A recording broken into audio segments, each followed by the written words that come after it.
tap on a drum kit to download it. A cloud sign will appear below the name of the drum kit. Now tap on a downloaded drum kit. The icon on each of the 16 pads shows you which sound the pad plays when tapped.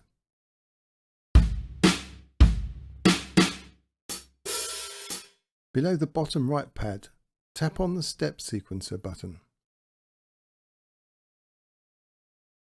On the left of the screen are the icons of the drum kit sounds. Each sound has a row of grey squares to the right of its icon. Above the grey squares is a row of brown squares. The line on the left of the first brown square is marked 1. This is where the first beat starts. The line on the left of the fifth brown square is marked 1.2. This is where the second beat starts. There are 4 squares between 1 and 1.2, so the line on the left of each square marks the beginning of a quarter note. The left line of the first square in each group of 4 squares is marked 1, then 1.2, 1.3, 1.4, 2, 2.1, and so on. In music, the word bar is the length of a standard drum loop, and the 1 at the top of the screen marks the beginning of the first bar, and 2 marks the beginning of the second bar, and so on. So to create a drum beat, we will use the standard drum loop length of 1 bar. So this is 4 beats and 4 quarter notes to each beat, which is 16 grey squares. Back and clicking here on Drum Machine. So the initial beat it gave me sounded like this.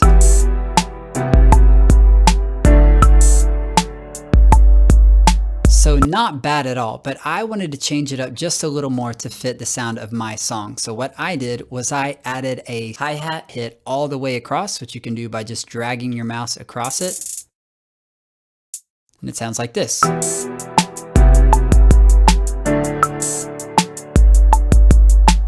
So with that hi-hat going, it sounds a lot more like a trap beat. And you can customize your beat any way you want to. You can add kicks or take them out. You can add snares or take them out, or any other little accents you like to make it vibe more with your song. Next, it's time to add an 808 bass to this track, and we do that again by going to Add Track, and you click on MIDI Instruments. And under this menu, you'll see a lot of options, and we're gonna go with the 808 saturated bass.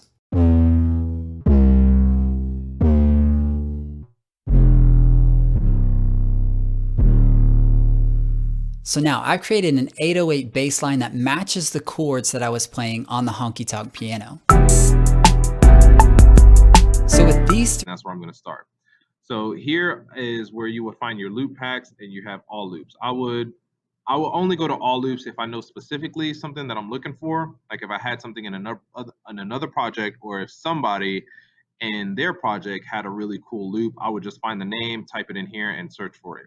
But for the most part, I'm going to start here with my loop packs. And like, as you can see, you kind of have a lot. Like most of these packs have about 50 or more loops that you can use. Of course, Cruz likes hip hop. So we're going to go with some hip hop, and let's see if we can find some trap stuff. A lot of stuff they kind of have here is pretty good. All right, let's go future trap. All right, let's try it out for my loop packs, and let's search for an instrument. Here's the cool thing about looking for these loops is that notice that when I drag this in, it's labeled caution drums. So I also have caution bass, caution pad, caution piano. That means that a lot of those things labeled caution that have the same label in the front are more than likely going to sound good when you use the same ones. So if I picked caution drums, I might want to pick caution pad. So let's see here. And they'll also typically be in the same beats, kind of how you would go about picking and dragging loops. So you want to make sure that if you picked a certain key, that they all stay in the same key. Now, again, you can change the key, because even though it says down here that it's labeled as in being in D sharp minor, I'm still technically in C minor. So if I changed it to D sharp minor, it would sound how the original composer it will be in the same key that the original composer. If you don't have a MIDI keyboard, you can use your computer keyboard to play the notes as well. If you first click on the instrument here and you play the letters that correspond to the notes here, and you notice that the letters on the keyboard correspond to the positioning of the white and black keys in the piano. You can change the category of instruments in the top menu here, and you can change the preset for the corresponding category down here. Chord button, and I'll hear a 1-bar lead in. Then I'll record a 4-bar chord progression, and I'll do this in A minor. I'm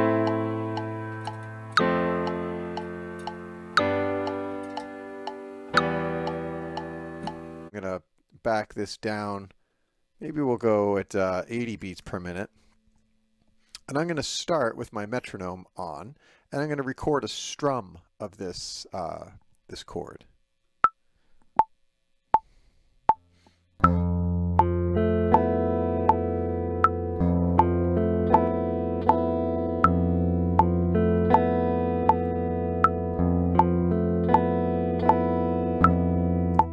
So there, I've got a little chord thing going on there. Afterwards, so but it's very good for sketching.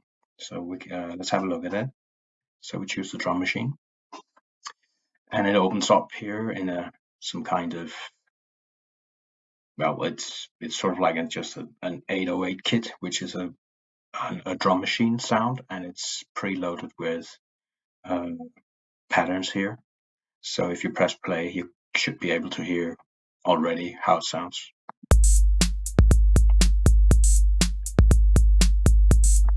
Yeah, so very 80s.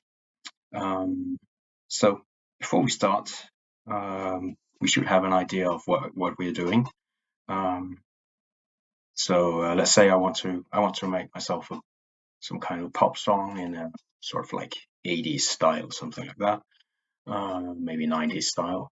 So maybe I'll lower the tempo a little. It says 100